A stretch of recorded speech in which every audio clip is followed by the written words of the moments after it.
ಅತ್ಯದ್ಭುತವಾದಂಥ cinema ಇದು. ತುಂಬ ಸಂತೋಷ ಕೊಟ್ಟಿರ್ತಕ್ಕಂಥ ನಮ್ಮ ಕನ್ನಡ ಚಿತ್ರರಂಗದ ಬಗ್ಗೆ ಒಂದು ಹೆಮ್ಮೆ ಅನಿಸುವಂಥ ಒಂದು ಪ್ರಯತ್ನ ಇದು, ಒಂದು ಪ್ರಯೋಗ ಇದು. ನಮ್ಮ ರಾಧಿಕಾ ಅವರ ನಿರ್ಮಾಣದ ಒಂದು ಸಿನಿಮಾ, ಅವರ ಅಭಿನಯದ ಸಿನಿಮಾ. ತುಂಬ ಚೆನ್ನಾಗಿ ಕಾಣಿಸ್ತಾರೆ ಕೂಡ ಅವರು. ಅವರಿಗಾಗಲಿ, ರಮೇಶ್ ಅರವಿಂದ್ ಸರ್ ಅವ್ರಿಗಾಗಲಿ,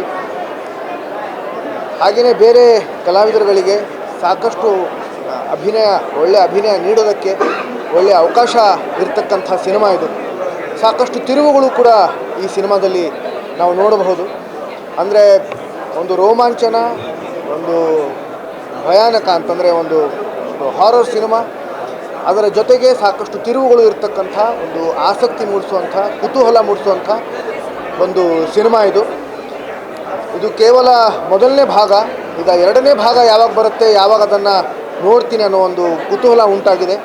ತಾವೆಲ್ಲರೂ ಈ ಒಂದು ಸಿನಿಮಾನ ಹೆಚ್ಚು ಸಂಖ್ಯೆಯಲ್ಲಿ ನೋಡಿ ನಮ್ಮ ಕನ್ನಡದ ಈ ಒಂದು ಪ್ರಯತ್ನಕ್ಕೆ ಪ್ರೋತ್ಸಾಹಿಸಿ ನಮ್ಮ ಕನ್ನಡ ಚಿತ್ರರಂಗವನ್ನು ಬೆಳೆಸಿ ಅಂತ ಕೇಳ್ಕೊತೀನಿ. ಹಾಗೆಯೇ ಈ ಥರದ ಪ್ರಯೋಗಗಳು ಇನ್ನೂ ಮಗದಷ್ಟು ಆಗೋದಕ್ಕೆ ಅದಕ್ಕೆ ಅಣಿ ಮಾಡಿಕೊಡಿ ಅಂತ ನಾನು ತಮ್ಮಲ್ಲಿ ಕಳಕಳಿಯಿಂದ ಕೇಳ್ಕೊತೀನಿ. ಧನ್ಯವಾದಗಳು. ಹಾಗೆಯೇ ಮಗದೊಮ್ಮೆ ಈ ಒಂದು ಚಿತ್ರತಂಡಕ್ಕೆ ಶುಭಾಶಯಗಳು.